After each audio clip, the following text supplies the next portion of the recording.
Okay, our next questioner is Joe Figueretti on deck. The next question will be asked by Cindy Hall. Good evening.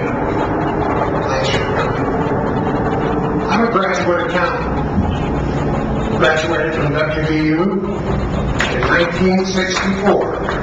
At that time, Prentice Hall tax manuals that we used in tax training was 1,400 pages. Today it's tens of thousands of pages. I just spent 5 days preparing my information so that I could give it to an accountant to do my taxes because I'm not qualified. It's time to kill that sucker. It's time to get rid of the IRS. That's what feeds this parasite that we call the federal government. It's time to put it to bed.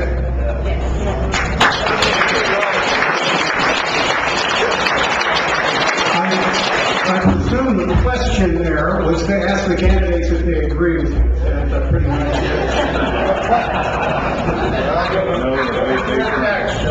Okay. The question is, will you fight for a flat tax?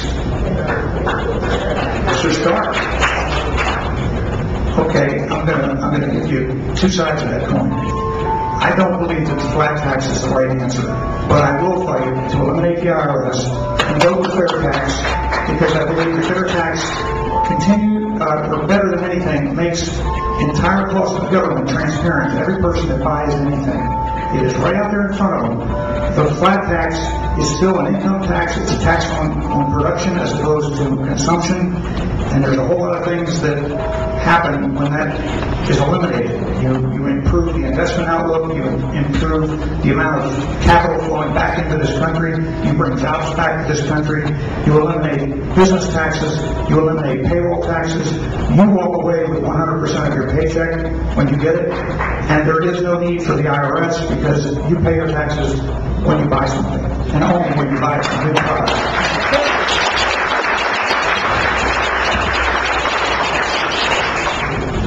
Ms. Hall.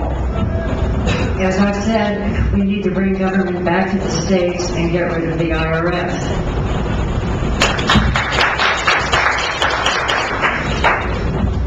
I agree with Tom on the fair tax. He's absolutely correct, and I would suggest that you read that. There are 2 books out on the fair tax system, and they're quite comprehensive and they're an enjoyable read. The other thing is, though, that I'm not certain about the IRS. I would actually turn the IRS back as a authority to watch over government agencies to make certain that there's no corruption. So we can use those auditing forces that are out there in our favor. Joe, I think in fairness, it's long overdue to have some. We've got so many issues out there that we're talking about: the value-added tax, the fair tax, the flat tax. There are numbers of them, but can we not put that into the Congressional Budget Office, which is supposedly a nonpartisan group, and come out and tell us what the ramifications of those would be?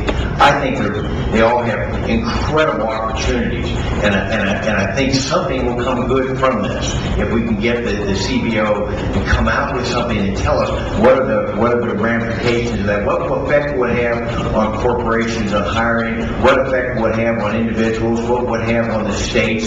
I really think that it is long overdue for having been studied, and now it's my understanding, Joe, it's never been before. All 3 elements have not been before the CBO. Let them energize that.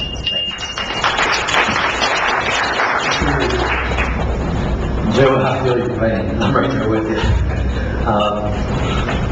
At one of the first meetings we had at the constitutional meetings over there in St. Mary's, I was asked by Angela Summers about my position on fair tax. And I'll be honest, I didn't know. I'm not a politician. I haven't been doing this, folks. I'm one of you that's just trying to learn these things as we go. And she put to me this fair tax, and then she presented one of the books to me, and I read it, and it makes an awful lot of sense to me.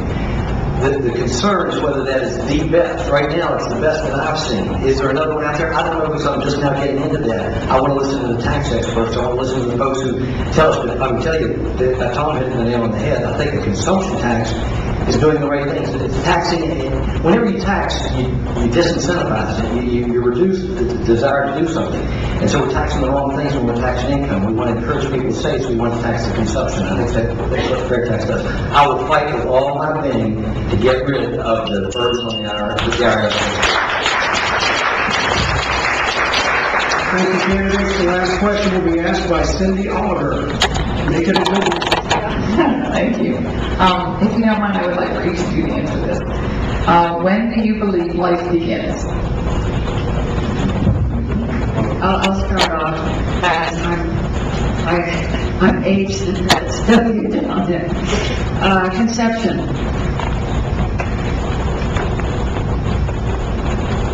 That's a difficult question, and since I'm not God, I don't know that I can come up with a realistic answer. However, since I don't know the answer, then my assumption would be not to take the chance that life would be diminished with an abortion. I believe it begins with conception.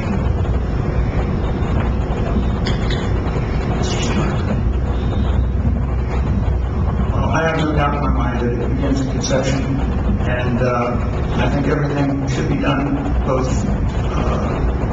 physically, morally, and educationally to discourage the use of abortion as a solution to an unborn child.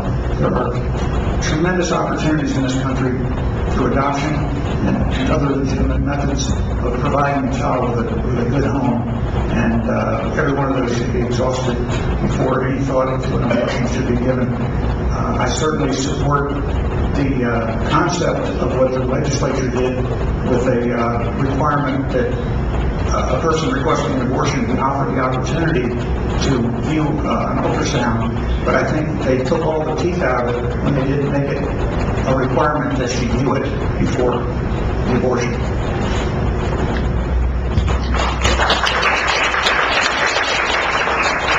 What a great question, and it's great because it wraps right back around into the question that Pam asked at the very beginning of this event. Life does begin in conception, and the point that I didn't get to in Pam's question at the very beginning of this was the adoption option.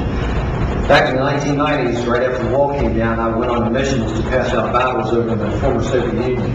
And I had a tremendous opportunity, one, to be a part of this Revival Fires ministry to do that. But on the point that answers your question is, on the way back over, I was on a plane with a number of Americans who had adopted babies, and the process that they went through to get those babies from the Soviet Union, but the smiles on those kids' faces, the smiles on the parents' faces, there are options other than the abortion that we talked about today. And so life begins in conception, and we need to promote life throughout all stages until natural death.